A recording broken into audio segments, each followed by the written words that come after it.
Welcome to தொகுச்சிடி channel. இன்னைக்கு சூப்பரான டேஸ்ட்ல சன்னா மசாலா எப்படி பண்ணலாம்னு சொல்லிட்டு பார்க்கலாம் வாங்க. இந்த சன்னா மசாலா செய்யறதுக்கு 150 கிராம் கொண்ட கடலையை 7 மணி நேரம் ஊற வச்சு எடுத்திருக்கேன். கடலையை நல்லா கழுவி எடுத்து நான் குக்கரில் மாற்றிக்கிறேன். தேவையான அளவுக்கு உப்பு சேர்த்துட்டு கடலை முழுகிற அளவுக்கு தண்ணி சேர்த்துட்டு குக்கர் மூடி போட்டு 5 விசில் வர வரைக்கும் நல்லா வேக விடுங்க. இப்போ ஒரு கடாயில் சோம்பு, பட்டை வகைகள், சீரகம், மிளகு, கசகசா, ஏலக்காய் எல்லாம் சேர்த்து நல்லா வறுத்து எடுத்துக்கோங்க. நல்லா வறுத்ததும் சூடானதும் மிக்சியில் போட்டு பொடியாக அரைச்சி எடுத்துக்கோங்க. கடாயில் தேவையான அளவுக்கு எண்ணெய் சேர்த்துட்டு எண்ணெய் நல்லா சூடானதும் கடுகு சேர்த்துக்கலாம். பச்சை மிளகாய் சேர்த்துட்டு கருவேப்பிலையும் சேர்த்துக்கோங்க. 2 வெங்காயம் பேஸ்ட்டாக அரைச்சி சேர்த்துக்கோங்க. 1 டேபிள் ஸ்பூன் அளவுக்கு இஞ்சி பூண்டு விழுது சேர்த்துட்டு நல்லா வதக்கி விட்டுக்கோங்க.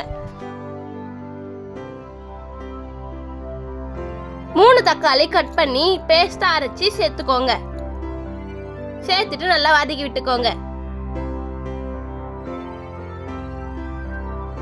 1 டேபிள் ஸ்பூன் அளவுக்கு கரம் மசாலா தூள், 1 டேபிள் ஸ்பூன் அளவுக்கு மல்லித்தூள், 1 டேபிள் ஸ்பூன் அளவுக்கு வெறுமிளகாய் தூள், 1/4 டேபிள் ஸ்பூன் அளவுக்கு மஞ்சள் தூள் சேர்த்துட்டு நல்லா கலந்து விட்டுக்கோங்க.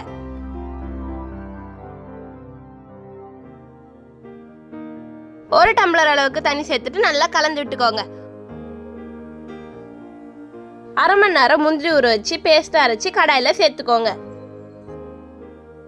வேக வச்சு எடுத்த கொண்டக்கடலை சேர்த்து நல்லா கலந்து விட்டுக்கோங்க.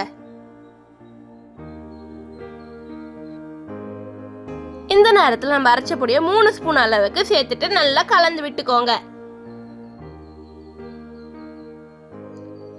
மசாலா வாசம் போனதும் கொத்தமல்லி தூவிட்டு ஸ்டவ்வை ஆஃப் பண்ணிடலாம்.